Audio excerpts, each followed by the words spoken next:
อย่างองค์สมเด็จพระสัมมาสัมพุทธเจ้าขอนอบน้อมระลึกถึงอย่างพระราชธรรมคำสอนขององค์สมเด็จพระสัมมาสัมพุทธเจ้าขอนอบน้อมอย่างพระอริยสงฆ์สาวก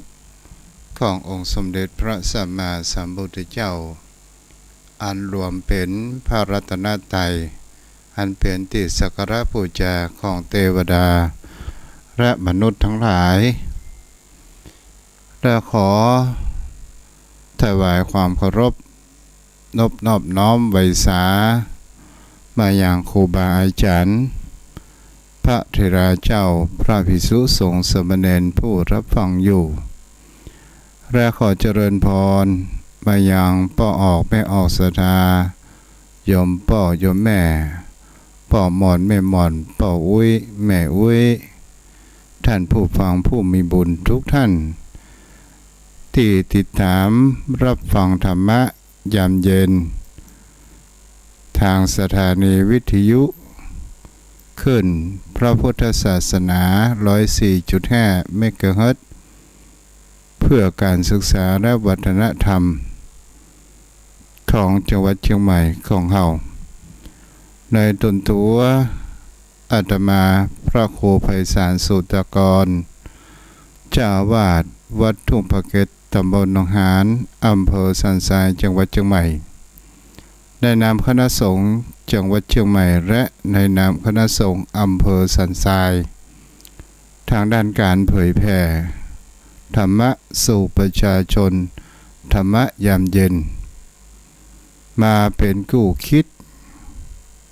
มาเป็นแสงสว่างดวงเล็กๆกับโยมพ่อโยมแม่ท่านผู้ฟัง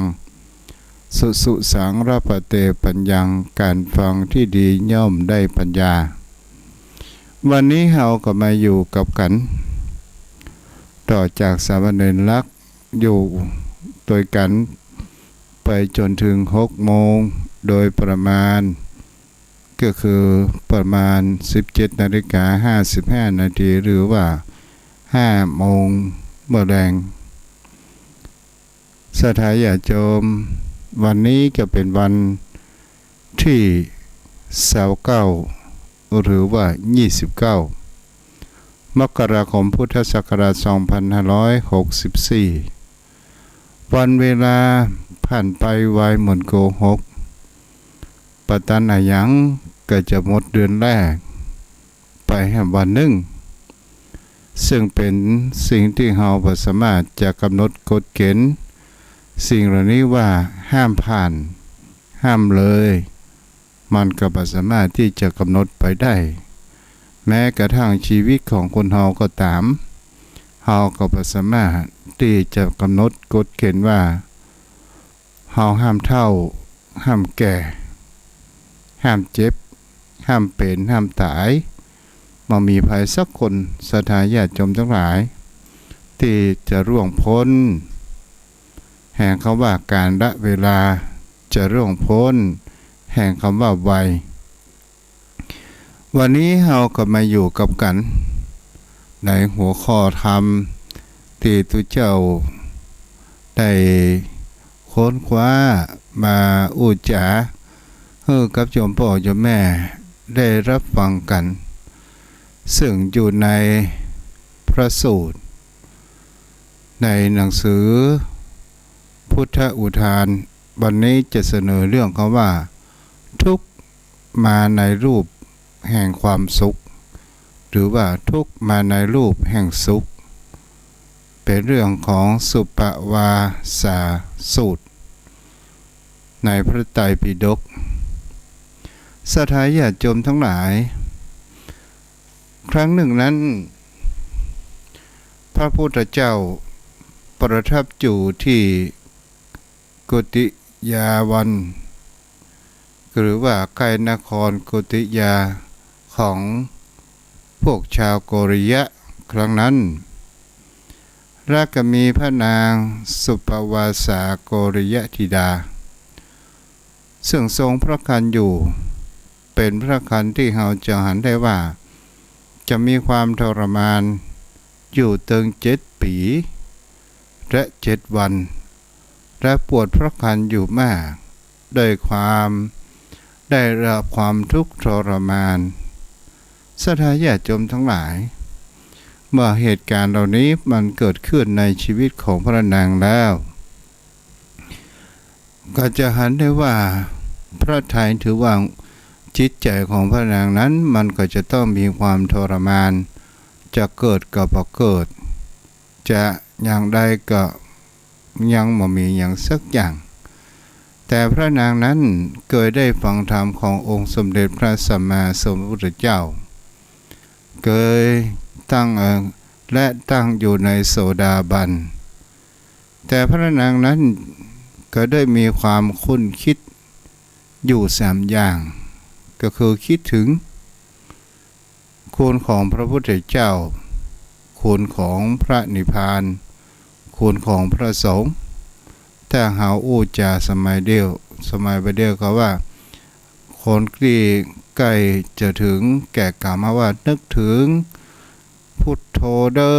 ธัมโมเด้อสังโฆเด้ออย่างนี้เป็นต้นศรัทธาญาติโยมทั้งหลายนางก็มีความระลึกคิดถึงอย่างคุณของพระพุทธเจ้าและคุณของพระนิพพานคุณของพระสงฆ์ก็เลยได้วานขอหรือว่าขอร้องพระสวามีเพื่อไปเฝ้าพระพุทธเจ้าแล้วกราบทูลเรื่องที่ตนมีความทรมานในการเปิดหัวว่าทรงพระคันหรือว่าต้องโยจึง7 ปีมาแหม7 วันปวดทรมานมากก็เลยรับเรา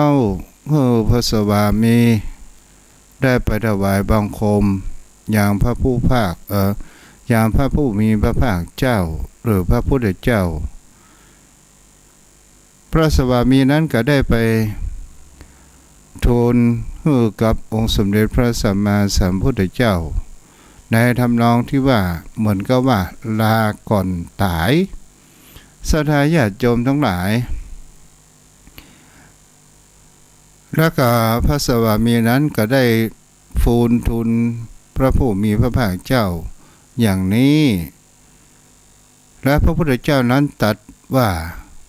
ขอพระนางสุปวาสาจงปลอดภัยไร้โรคและคลอดบุตรที่ไร้โรคเถิดเมื่อพระพุทธองค์นั้นได้เปล่งอุทานประการเช่นนี้ก็คือเป็นการอวยพรความอัศจรรย์หรือว่าโดยพลังพุทธานุภาพพระนางสุปวาสาคลอดบุตรในเวลาทีเดียวได้ปลอดภัยเมื่อพระสวามีกลับมาหาพระนางสุปวาสาคลอดบุตรก็มีความรู้สึกชื่นชมดีใจยิ่งนักนางนั้นก็มีพละกำลังฟื้นขึ้นมาพระนางสุปวาสานี้ก็ได้ขอร้องพระสวามีว่าตอนนี้เฮาก็ได้คลอดลูกของเฮานั้นออกมาแล้วเป็นเพราะพุทธานุภาพขององค์สมเด็จพระสัมมาสัมพุทธเจ้าอย่างแท้จริงขอพระสวามีปีกไปแห่งกรรมได้ก่อเจ้าพระสวามีนั้นได้กะน้องนางพระนางสุปวาสานั้น ก็อยากที่จะถวายพระทหารเพลแต่องค์สมเด็จพระสัมมาสัมพุทธเจ้าและเหล่าพระสงฆ์สาวกพระภิกษุสงฆ์ศรัทธาญาติโยมทั้งหลายก็เลยให้พระสวามีนั้นไปกราบอาราธนานิมนต์เวลานั้นศรัทธาญาติโยมทั้งหลายเราจะหันได้ว่ากฎกติกาแห่งการรับปากกฎกติกาแห่งการได้รับการนิมนต์เวลานั้นพระสวามีของพระนางสุปวาสานี้ก็ได้เข้าไปทูลยังองค์สมเด็จพระสัมมาสัมพุทธเจ้าวันผู้ขอ กับอาราธนาอย่างองค์พระศาสดาหรือว่าพระผู้มีพระภาคตลอดจนถึงพระสงฆ์สาวกไปฉันภัตตาหารที่บ้านของข้าพเจ้าพระพุทธองค์นั้นก็ได้บอกว่าโอ้ตอนนี้เราได้รับอาราธนาของอุบาสกบุคคลผู้เป็นเป็นบุคคลผู้อุปถากของพระโมคคัลลานะเสร็จแล้วพระพุทธเจ้าจึงรับสั่งว่าเธอลองไปปรึกษาพระโมคคัลลานะว่าสามารถที่จะเลื่อนเวลาของผู้อุปถากของพระโมคคัลลานะได้หรือไม่พระโมคคัลลานะนั้นก็ได้มีความเมื่อพระสวามีของพระนางไปที่พระโมคคัลลานะพระโมคคัลลานะนั้นก็สามารถที่จะกล้าตัดสินใจได้ก็เลยเข้ามาเฝ้าพระพุทธองค์พระพุทธองค์ก็รับสั่งว่านี่นางสุปวาสาเป็นผู้ที่อาราธนานิมนต์ไปฉันเพลขอพระโมคคัลลานะไปเลื่อนนิมนต์ของอุบาสกของท่านได้ก่อนพระโมคคัลลานะนั้นก็ได้รับบัญชาบอกว่าซึ่งเป็นพุทธบัญชาก็ได้ไปหาอุบาสกเลื่อนในการนิมนต์เมื่อเป็นสัปดาห์ต่อมาศรัทธาญาติโยมทั้งหลายอุบาสกนั้นก็เรียนท่านพระโมคคัลลานะว่าถ้าท่านพระอาจารย์พระโมคคัลลานะเนาะถ้าสามารถรับรองเหตุสามประการก่อเลื่อนได้ก็คือ1รับรองว่าตลอดเวลา7วันนี้โภคะของเฮาจะบ่เสื่อมสิ้นไป2เฮายังคงจะมีชีวิตอยู่3ศรัทธาของเฮาจะบ่เสื่อมอย่างนี้เป็นต้นพระโมคคัลลานะตอบว่าเฮารับรองได้2อย่างต่ออันก็คือ1โภคะกับเรื่องชีวิตแต่ศรัทธาและความเลื่อมใสหรือว่าความเสื่อมมันก็ขึ้นกับอยู่ของอุบาสกเองอุบาสกนั้นก็ตอบว่าเลื่อนไปได้แหมสัปดาห์หนึ่งพระผู้มีพระภาคเจ้าก็ได้พร้อมด้วยพระสงฆ์สาวกทั้งมวลทั้งอัครสาวกเบื้องซ้ายเบื้องขวาพระสารีบุตรพระโมคคัลลานะก็ได้ไปถึงยังที่เรือนของพระนางและกล่าวหาได้ว่าเมื่อเสวยพระทหารเสร็จแล้วพระสารีบุตรทักทายบุตรผู้มีปุญญาบารมีของพระนางสุปวาสาและก็ได้ว่าโอ้พระนางสุปวาสาได้รับความทรมานจึง7 ปีแหม7 วันในการที่คลอดบุตรถ้าเป็นประการเช่นนี้พระนางถ้ามีประการเช่นนี้จะมีบุตรต่อไปหรือไม่พระนางก็อู้จากับพระสารีบุตรเมื่อเข้าใจง่ายเนาะอู้กับพระสารีบุตรว่าโอ้ข้าเจ้ายังบ่ลาบเตื้อข้าได้แหมสัก7 คนเจ้าโอ้พอใจอย่างอี้พระศาสดาว่าเปล่งอุทานว่าสิ่งไม่น่ายินดีมักมาในรูปของสิ่งที่น่ายินดีสิ่งที่ไม่น่ารักมักมาในรูปของสิ่งที่น่ารักความทุกข์มักมาในรูปของความสุขเพราะฉะนั้นคนจึงประมาทกันนักข้อความนี้ศรัทธาญาติโยมทั้งหลายที่ตุเจ้าได้ ในเนื้อธรรมสรุปง่ายๆว่าชีวิตของคนเฮานั้นมักมันมีความประมาทตอนเวลาที่มีความเจ็บทรมานคนเฮานั้นก็มักว่าพอละมาเอาแล้วแต่เวลามันหายไปหายความทุกข์ไปมันมีความสุขแทนที่ก็เอาอยู่อย่างเช่นศรัทธาญาติโยมทั้งหลายเอาอู้กันง่ายๆอย่างกับคนที่ชอบบอกเคยกินเหล้าและกินเหล้า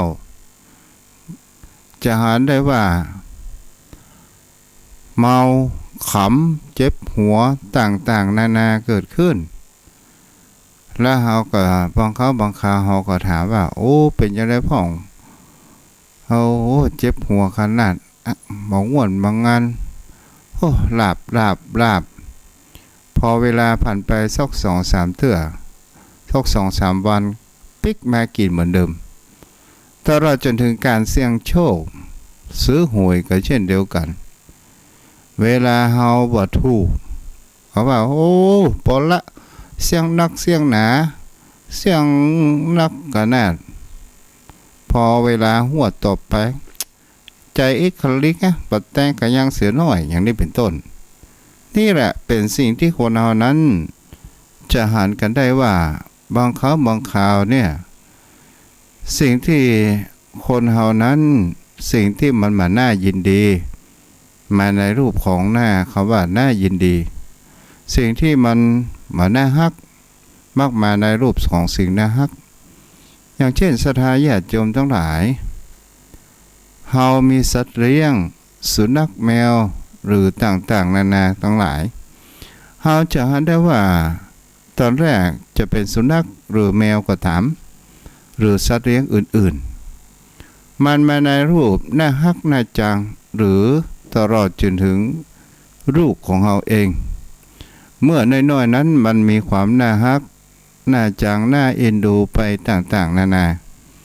พอเวลาเติบใหญ่ขึ้นมานั้นก็เริ่มจะมีปัญหาเริ่มปนห้องว่าถ้าเป็นสัตว์เดรัจฉาน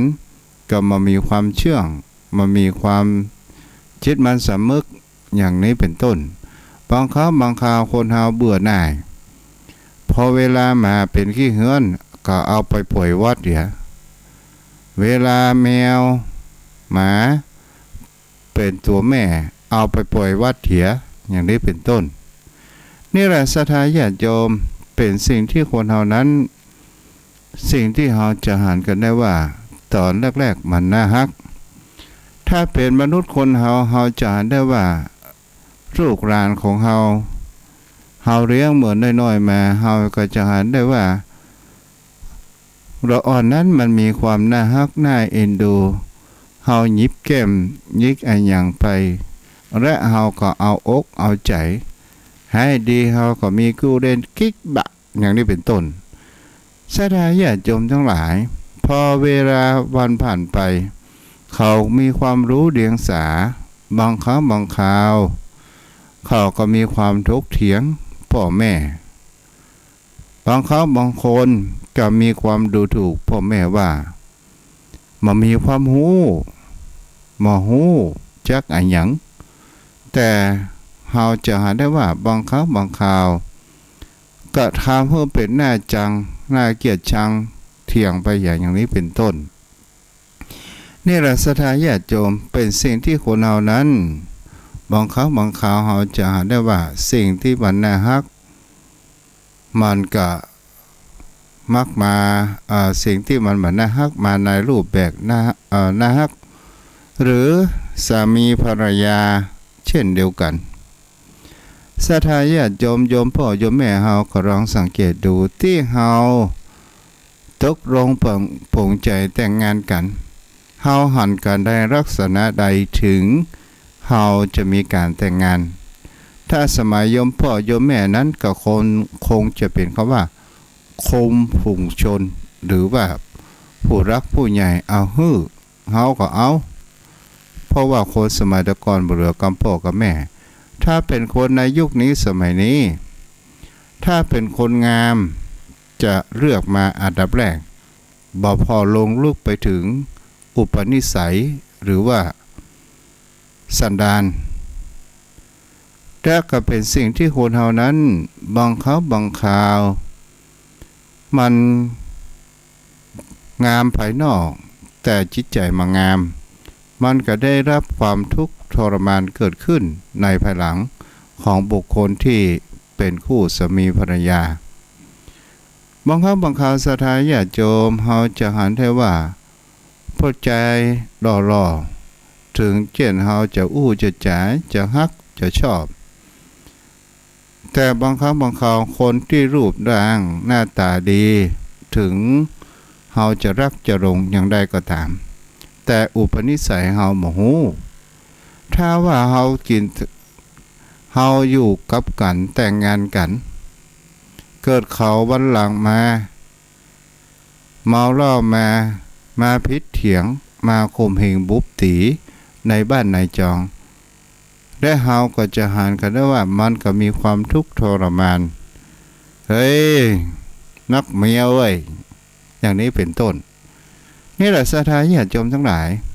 บางครั้งบางคราวมันก็มีความทะเลาะเบาะแว้งกันเกิดขึ้น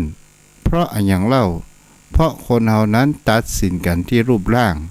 หน้าตากันเป็นส่วนใหญ่แต่เฮาบ่ได้ตัดสินกันที่พฤติกรรมจิตใจภายในคุณธรรมอันสูงส่งอย่างนี้เป็นต้นนี่แหละศรัทธาญาติโยมพ่อโยมแม่เฮาก็ลองศึกษาตรึกตรองดูว่าคนเฮานั้นเหมือนดังคำพระพุทธองค์บอกไว้ว่าสิ่งที่มาน่ายินดีมักมาในรูปของสิ่งที่น่ายินดีสิ่งที่มาน่าฮักมักมาในรูปของสิ่งที่น่าฮักถ้าเป็นสิ่งของศรัทธาญาติโยมทั้งหลายงามภายนอกแต่ภายในมันว่างามอย่างเช่นรถยนต์ต่างนอกเพิ่นทำสีงดงามอย่างดีถ้าเฮาบ่ตรวจพอหัวเครื่องอะไรอย่างดีๆเขาย้อมแมวมาให้เฮาก็จะหันได้ว่าเขาย้อมแมวก็หลอกลวงไปอย่างนี้เป็นต้นเอามาถึงบุพกรรมในเรื่องนี้ศรัทธาญาติโยมทั้งหลายบุพกรรมของสุปวาสาและบุตรของสุปวาสาบุตรของสุปวาสาก็คือเป็นพระศิวลีในชาตินี้นั่นเองศรัทธาญาติโยมทั้งหลายในอรรถกถายังอธิบายเกี่ยวกับเรื่องบุพกรรมว่าพระเจ้าโกศลครั้งหนึ่งได้ยกทัพไปตีเมืองพาราณสีจับพระพรหมทัตผู้ครองเมืองพาราณสีก็คือเมืองเนาะศรัทธาญาติโยมทั้งหลายบัดใจในยุคพุทธกาลนะอันนี้ยุคในอดีตชาติพระราณสีได้ประหารชีวิตของพระเจ้าพรหมทัตเถียก็ได้ไปเอาพระมเหสีของพระเจ้าพรหมทัตมาเป็นอัครมเหสีของตัวเองพระเจ้าโกศลนี่นะพระเจ้าพระโกศลในยุคของพุทธกาลนี่เป็นใจศรัทธาญาติโยมทั้งหลายแต่บุตรของพระเจ้าพรหมทัตนั้นหนีไปได้และก็เมื่อกุมารหรือว่าบุตรของพระเจ้าพรหมทัตนั้นหนีไปได้ก็เลยในการส่องสุมกองทัพฝึกกองทัพต่างๆแล้วก็เมื่อพร้อมแล้วก็ไปล้อมกรุงพาราณสีเพื่อจะแย่งชิงราชสมบัติคืนมาได้ล้อมเมืองอยู่7 ปีมาอาจตีกรุงพาราณสีได้ประชาชนจึงหันออกทำมาหากินไปเซาะน้ำแดงน้ำเก็บฝุ่นกันคือทางประตูเล็กแต่จะหาได้ว่าพระมเหสีซึ่งเป็นอัครมเหสีที่เป็น อัครมเหสีของพระเจ้าโกศลนั้นอย่าลืมว่าเป็นพระบรรดาของพระเจ้าพรหมทัตเป็นพระบรรดาของราชกุมารของพระเจ้าพรหมทัตพระนางมเหสีนี้ก็ได้ส่งสารโดยความรับไปบอกกับราชกุมารของพระเจ้าพรหมทัตบอกว่าตีบ่ได้เนี่ยก็เพราะว่าผู้คนทั้งหลายออกตามช่องประตูเล็กแล้วราชกุมารก็ได้ปิดทางออกอยู่7 วันประชาชนในเมืองพาราณสีนั้นได้รับความเดือดร้อนผู้คนทั้งหลายก็มีการอดอยากเกิดขึ้นก็ได้โพงพระชนของพระเจ้าโกศลเสียราชกุมารตีกรุงพาราณสีขึ้นมานี่ก็คืออดีตกรรมของพระนางสุภวสาและบุตรและก็เป็นสิ่งที่เราจะเห็นได้ว่าพระโอรสครั้งที่เป็นราชกุมารของพระเจ้าพรหมทัตนั้นก็เกิดมาเป็นพระศิวลีจึงได้รับการยกย่องเป็นเอตทัคคะมีลาภกว่าใครๆไปหนทางใดมาอดอยากบางครั้งพระองค์สมเด็จพระสัมมาสัมพุทธเจ้าไปที่ธุระการดารก็ตรัสถามพระศิวลีโดยการที่เอาพระศิวลีนั้นทางไปตัวในทางที่ธุระการดารนี่ก็คือเป็นสิ่งที่เราจะอ่านกันได้ว่าทำไมเกิดเหตุการณ์อย่างนี้แล้วทำไมพระศิวลีจึงเป็นผู้มีเอตทัคคะทางลาภศรัทธาญาติโยมทั้งหลายพระองค์ได้ตรัสบอกไว้ว่าในสมัยครั้งพระพุทธเจ้าพระนามว่าปฐมุตระพระศิวลีเคยถวายมหาทานแก่พระพุทธเจ้าและพระภิกษุสงฆ์ตั้งความมีความประมาทในอนาคตก็เลยตั้งจิตอธิษฐานว่าขอให้เป็นผู้เลิศด้วยลาภต่อมาในสมัยพระพุทธเจ้าพระนามว่าวิปัสสีแหมก็ได้ถวายน้ำผึ้งน้ำอ้อยและเนยใสก็ตั้งความปรารถนาเหมือนกันว่ามาขอให้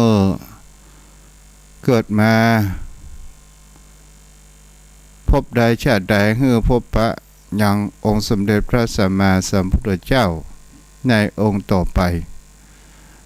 ก็เลยเกิดมาในสมัยพระพุทธองค์โคตมะ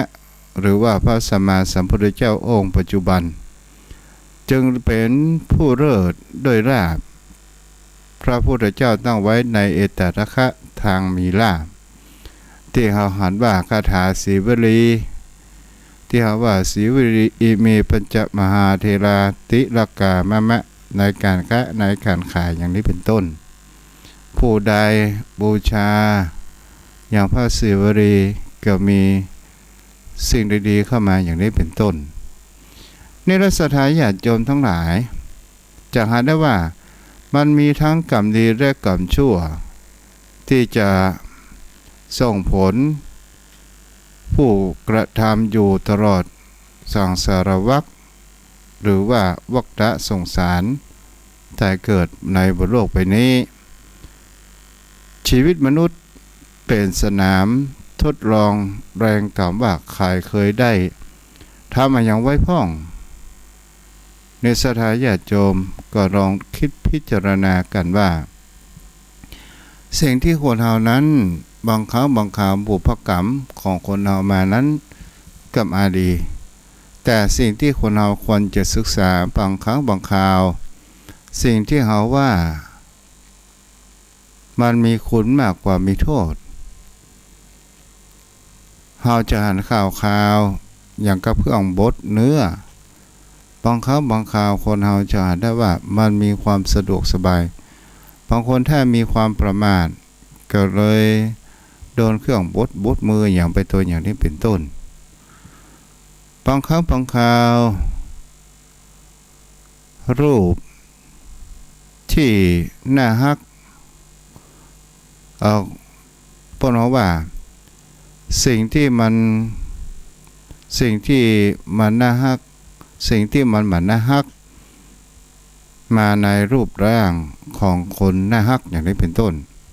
นี่แหละศรัทธาญาติโยมทั้งหลายการที่คนเฮานั้นจะมองคนก็ต้องมองถึงจิตใจมองถึงความลึกๆเรียกว่าอุปนิสัยนั่นเองโยมพ่อโยมแม่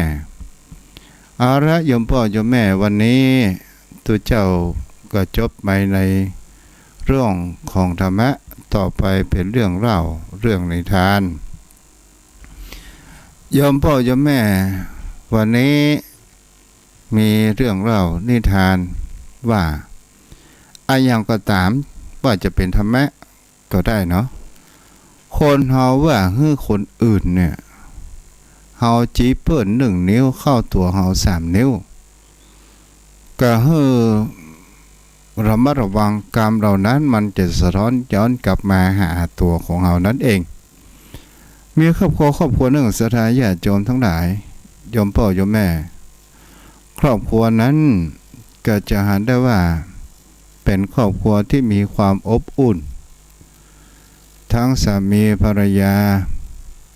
พอเวลาที่มาแต่งงานแต่งการอยู่กินกับกันแล้วภรรยานั้นก็ได้คลอดลูกขึ้นมาใหญ่โอ้หน้าตาลูกนั้นน่าฮักน่าจังน่าเอ็นดูวันเวลาผ่านไปไวเหมือนโกหกลูกของเขานั้นได้อายุ7 ขวบ 7 ปีพอดีแต่บังเอิญเปิ้นเฮาว่าพญามัจจุราชมาเอาชีวิตของละอ่อนคนนี้ไปก่อนแม่นลูกเป็นแก้วตาและดวงใจของพ่อของแม่ศรัทธาญาติโยมทั้งหลายเมื่อลูกเขานั้นได้ตายลงไปผู้เป็นแม่นั้นมีความเศร้าโศกเสียใจมีความรันทดอยู่ในจิตใจเจ้ามาก็ให้แรงมาก็ให้ขนาดแล้วผัวก็ห้องไปปรับโจรอย่างใดก็ตามกับบาดักบาจังลูกอย่าลูกอย่าไม่ใช่ภัยที่ไหนโอ้ศรัทธาญาติโยมทั้งหลายแต่ก็เป็นสิ่งที่คนเรานั้นจะหันกันได้ว่า เพราะใจนั้นจะมีความเข้มแข็งมากกว่าผู้หญิงเพราะว่าลูกนั้นเป็นผู้หญิงที่เป็นคนอุ้มท้องอยู่ตลอดมันเป็นแก้วตาและดวงใจวันเวลาผ่านไปอย่างผัวกับปอบโยนก็มาดักมาให้ยังมีความซึมเศร้าไปอยู่พอเวลาผ่านไปเกือบเดือนศรัทธาญาติโยมทั้งหลายผัวเขาไปทำงานปิกมาโอ้วันนี้ดูเมียอย่ามาแปลกมาสระผมสระเข้าคัดขีสวีวันงามหน้าตาดีเอาแป้งเอาอย่ามาทาโอ้ทาลิปอย่ามางามวันนี้อย่างบ่โศกเศร้าบ่เสียใจก็เลยไปถามเมียของตัวเองว่าบัดเดี๋ยวนี้ตัวบ่โศกเศร้าแล้วเนาะหายโศกเศร้าเนาะหาไรอ้ายโอ้น้องหายโศกเศร้าไปได้อย่างใดล่ะก็มีผู้ชายคนหนึ่งเขาบอกว่ามาจากเมืองสวรรค์โอ้อย่างได้แหมเขาบอกว่าลูกเขาที่ตายไปน่ะตอนนี้ไปอยู่กับเขาแล้วที่มานี่ว่าไอ้น้อยลูกเขาเนี่ยมันอยากกินขนมข้าวต้มมัดศรัทธาญาติโยมโอ้อยากกินข้าวต้มมัดผู้ความเป็นแม่ในความรักลูก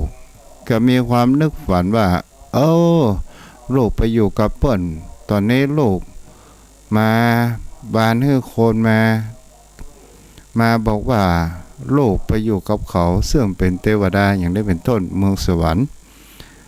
ได้แก่คันเดียว ลูกจากกินข้าวต้มเนาะข้าวต้มมัดข้าวต้มมัดข้าวต้มกล้วยน่ะเออขอเวลาสัก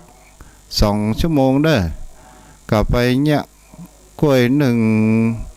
เอาข้าวต้มอย่างเสร็จเรียบร้อยมามีถุงสมัยนั้นมันมามีถุงที่จะใส่ก็เลยไปหั่นผ้าต่องที่มัดหาวที่ปอระอ่อนเคยจังเอาตากไว้แล้วปิกไปหั่นผ้าต่องสถาญาติโยมทั้งหลายหั่นผ้าต่องก็เลยก็เดี๋ยวจะห่อเฮ้อเด้อใส่ผ้าต่องอย่างเสร็จเรียบร้อยก็เลยคนที่อ้างว่าเป็นเทวดามาจากเมืองสวรรค์ก็ได้เอาข้าวต้มอย่างเสร็จไปเฮาจะไปแล้วเด้อคำเดียวก่อนมาเดี๋ยวนี้นะลูกพี่น่ะได้อยู่ต่างเมืองสวรรค์ได้ยืมสตางค์ของเฮาเนี่ยใช้จ่ายซื้อของกินของว่าพี่เขาบ่ได้ใส่อย่างสตางค์อย่างไปเพื่อเปิดสักอย่างบัดนี้เขายืมเฮาปันนะปันก่อนกะไม่ยิงคนนี้ก็บ่จ้างแย่อย่างใดก็เลยจกสตางค์ปันแถมว่าลูกเฮาอยู่เมืองสวรรค์พุ่นกลัวกันกลัวอยากเอาไปให้แหมปันกลายเป็น2,000พ่อใจคนนี้ก็ได้อำลาได้เตวปิกไปพอไปถึงถนนสมัยนั้นมันก็เป็นถนนแคบๆเนาะมักทางเดินสถาญาติโยมทั้งหลายไปถึงถนนดังเดินไปมันเป็นป่าระเมาะจุมากมายบังเอิญผัวของแม่หญิงคนนี้ปิกมาสถาญาติโยมทั้งหลายเมื่อหากิริยาท่าทางของเมียของตัวเก่าอย่างแม้วันนี้แต่งตัวสดใสหวีผมเท้าเก้าทาลิปเป็นอะไรอย่างน้องแม่หญิงคนนี้ก็บอกว่าวันนี้เฮาสบายใจที่ลูกเฮาได้ไปอยู่เมืองสวรรค์ตัวเก้าฮู้ได้อย่างใดฮู้กะอ้ายเพราะว่ามีคนมาบอกว่ามีผู้ชายที่มาหาบอกว่าไปลูกเฮานั้นไปอยู่เมืองสวรรค์แล้วก็ลูกเฮาวานเปิดมาเอาข้าวต้มเพราะว่าลูกเฮานั้นชอบกินข้าวต้มมัดเนาะแล้วเฮาก็ทำข้าวต้มอย่างฝากเปิ้นไปเอาผ้าต่องห่ออย่างไปตัวได้อย่างไรแหมน้องแล้วลูกเขานั้นอยู่เมืองสวรรค์ยืมสตางค์เพิ่นซื้อข้าวปลาอาหารแล้วก็น้องก็เลยใจนี่แทนลูกเหียแล้วก็ฝากสตางค์ให้ลูกแหมปันหาสู่เขานี่อย่างใดอย่างมาง่าวอย่างบ่ลวกใครที่นายก็อ้างว่าเป็นเทวดามันไปมีที่ไหนมันจะแม่ได้อย่างใดพอสู่เขานี่สู่เขามามีสมองกะว่าเมียต่างๆนั่นนะก็มาหัวอ้ายน้องกับหูบัดเดี๋ยวนี้มันไปที่ไหนล่ะมันไปทางเนี้ยทางหอมเนี่ยไปตะกี้นี่มาได้นะผัวก็เลยไอ้นี่อย่าสอนมอกมันกำเหรอก็เลยลงบ้านเพิ่นฮ้องว่าจานเนาะโดดข่มจานแล้วก็ไปเปียแม่กอบมาไปขี่แม่เรื่องปวดใจคนที่เอาข้าวต้มไปมันก็ไปปอกไก่เนาะคนก็หันได้ยินเสียงม้าฝีเท้าของม้ากบบร่างผัวเนี่ยนั้นมาตัวเฮาถึงเฮาแล้วก็นี่แย่งเลยนี่เลยเอาข้าวต้มมัดเต้ปกกับผ้าต่องก็เลยเอาไปซ่อนไว้ เอาไปซ่อนไว้พอใจที่ขวบมา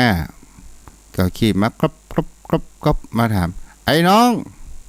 ว่าได้ครับใช่ไหมอย่างตามนี้เนี่ยโอ้กับผมกับแม่แอวหาเพื่อนผมตามนี้นะครับหาไม่แอวหาเพื่อนกะหิ้งเที่ยวมาตามนี้หันก่อพอใจที่มันเอาผ้าตองมัดแอวอ่ะที่เป็นปุ๊กโอ้ผมหันแกไอ้มีไหนอ่ะตะกี้ผมหันมันแวบๆเข้าไปตั้งในป่าเนี่ยไอ้โอ้มันก็ด้วยความที่ขาดสติเนาะในการที่ว่ามีความอาฆาตจะเอาไอ้นี่กันบ่มันไปจังไรมันเข้าในป่าเนี่ยนะโอ้ป่าไม้เข้าไปมันเป็นป่าหนามเป็นป่าไม้ไผ่เป็นป่าไม้สีสุกจ้างแม่เข้าไปไม่ได้ไอ้น้องฝากแม่ไว้กำอ่ะไอ้อย่าไปตัวเองหาพวกใจคนนั้นกำพวกใจคนนี้ก็ว่าได้กับไอ้กันเดียวผมจะเฝ้าถ้าไอ้มาแล้วผมก็จะคืนเนาะพอใจผัวของไม่ยิงคนนี้ไม่ยิงคนตะกี้กลับไปซ่องหาปะสถานญาติโยมทั้งหลายไปฟื้นได้สติว่ากับป้าอุปการเช่นนี้ภัยคนใดจะเข้ามาเนี่ยให้อย่าโดนหลอกแน่นอนไอ้น้องที่ตะกี้นะให้หลอกแน่นอนปิกมาสถานญาติโยมทั้งหลายหายตึงม้าตึงคนกรรมนั้นล่ะเนี่ยอย่างใดก็ไปแจ้งเนี่ยก็เลยตะกี้เขาก็ด่าเมื่อยกเมียด่าเมียยกไปบัดเดี๋ยวนี้เขาจะเนี่ยอย่างใดเขาจะไปบอกเมียอย่างใดดีคิดเกิดได้กลับไปถึงบ้านแก้ปัญหาทั้งต่อหน้าดีๆกว่ากลับไปถึงบ้านเมียก็ถามว่าอ้ายตานกะอ้ายแล้วมันเป็นเทวดาแต่ก็แต่ละอ้ายที่เจ้าก็ดีใจละที่เป็นเทวดาแล้วไอ้ม้าหายไปไหนอ่ะก็เลยไอ้น้อยมันมีม้าขี่ก็เลยเอาม้าไปขี่ก็ฝากเทวดาไอ้น้อยเอาไปอย่างสถานญาติโยมทั้งหลายนี่จะเห็นได้ว่าเนี่ยคนเฮาจะไปด่าจะไปจี้เปิ่นเข้าตัวเก่าถึง3 นิ้วก่อนเนาะเอาละ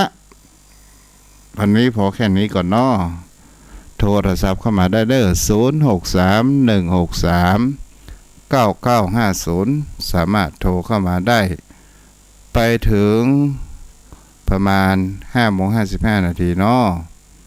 06316399500631639950ไหว้พระเจ้า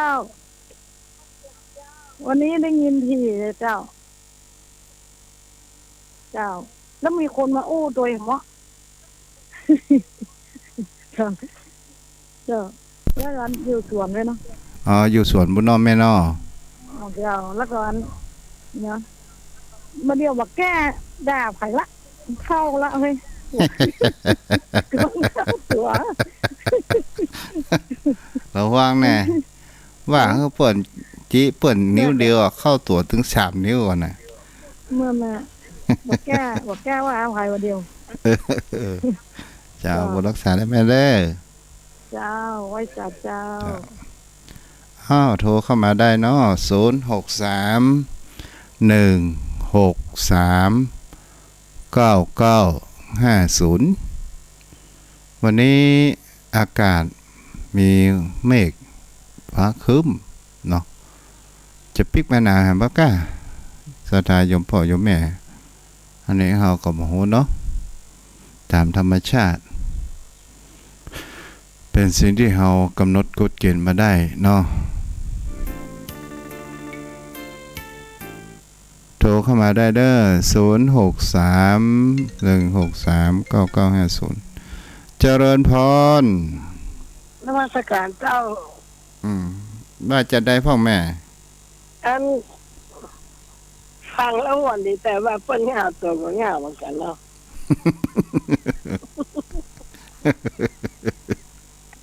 คนเฮาน่ะแต่มันตึง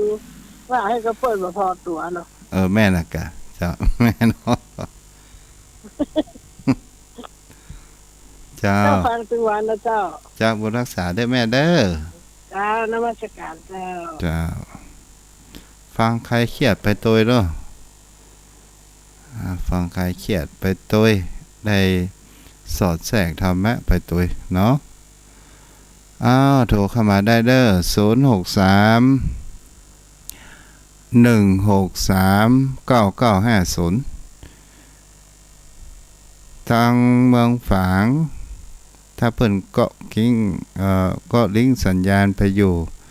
ก็ลองโทรมาเนาะเอาเจริญพรได้แม่สีเอาอันกับนมัสการเจ้าท่านพระครู เจ้า ฟังธรรมะวันนี้นี่สบายใจดีเนาะกำที่เปิ่นคนตัวอันนิ้วเดียวเข้าตัวถึง3กะแม่นละน่ากลัวเหมือนกันเนาะแม่นละเฮาอย่าไปว่าเพิ่นแง่วนะตัวเองก็แง่วเหมือนกันฟังวันนี้สบายใจดีเจ้าได้ข้อคิดหลายอย่างนะแม่เนาะเจ้าได้ข้อคิดหลายอย่างแท้ๆเลยเจ้าใส่กันเทศตัวเด้อเจ้ากราบไหว้สาเจ้าโอ้ใส่กันเทศจะลาแล้วกว่าอนุโมทนาบุญด้วยแม่เด้อผู้เล่นกันเนาะก็31ของไผโทรเข้ามาได้เด้อแม่หนูติโทรเข้ามาแล้วบ่ได้รับสายเนาะปั่นขาคนน้อยเด้อวันนี้เนี่ยเจริญพรแม่ตั้งโทรศัพท์แม่เจริญพร1เอาละเจริญพร2เจริญพร3ขออนุญาตวางสายกับบ่าวเนี่ยแล้วก็ตัวเจ้าหมูจะกับไผแม่ เจริญพรแม่เจริญพรแถวเจริญพรนะแม่ ของเฮานะฟังทุกวันเลยเจ้าจ้าอนุโมทนาแม่ฟังทัดใดมุมใดอันนี้อยู่จะสระปีเจ้าสระปีดีละแม่จ้าบ้านเป็นบ้านหนองสีแจงเจ้าบ้านหนองสีแจงนะแม่เนาะจ้าบุญรักษาได้แม่เด้อกันนี้โทรแม่เลยได้แม่เด้อ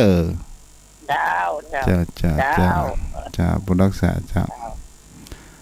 โทรเข้ามาได้เด้อแม่หนู063 163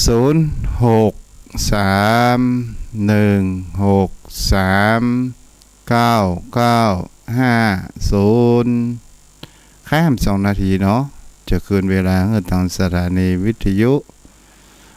ขอบคุณในความเมตตาของท่านอาจารย์พระครูสมุวิสุวัตรวรกิจโจท่านผอ.สถานีวิทยุ 104.5 เมกะเฮิรตซ์วัดฝ่ายหินถ้าบ่มีท่านเสียงตุเจ้าต้มผักเค็ดก็บ่สามารถที่จะส่งสื่อไปถึงยังโยมพ่อโยมแม่ไปได้ ถ้าโยมพ่อโยมแม่ บ่อะไรขึ้นมาฟังนี้ตัดนี้ก็บ่ได้ยินบ่ได้ฟังเช่นเดียวกันแปลว่าบัดเดี๋ยวนี้จิตใจเฮามันมีความตรงกันขึ้นแห่งจิตศรัทธาแห่งความเลื่อมใสในบวรของพระพุทธศาสนา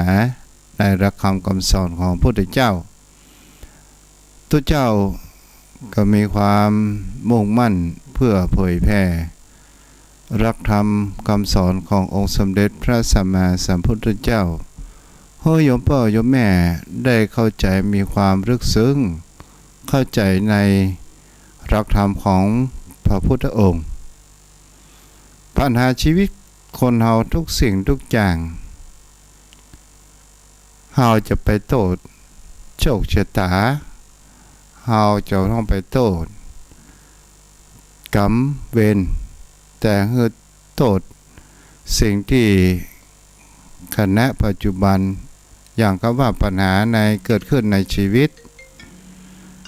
เฮานั้นเป็นผู้ไปแสวงหาเองเจริญพรเจริญพรเจ้าฟังสุวรรณเจ้าเจริญพรเป็นของตู้แม่ของแม่สายกินเจ้าอยู่หมู่3ตำบลตกเลยเจ้าดอยสะเก็ดเจ้าดอยสะเก็ดเนาะเจริญพรนั้นเป็นของเฮานะแม่คนว่าอย่างเนาะไอ้น้อยเอาเข้ามาแล้วตุ๊มา4ตัวก่อนเป็นยังแม่เนาะเจ้าคุณลุงสบายดีมั้ยเจ้าสบายดีแม่มันมีเงินใจบ่ได้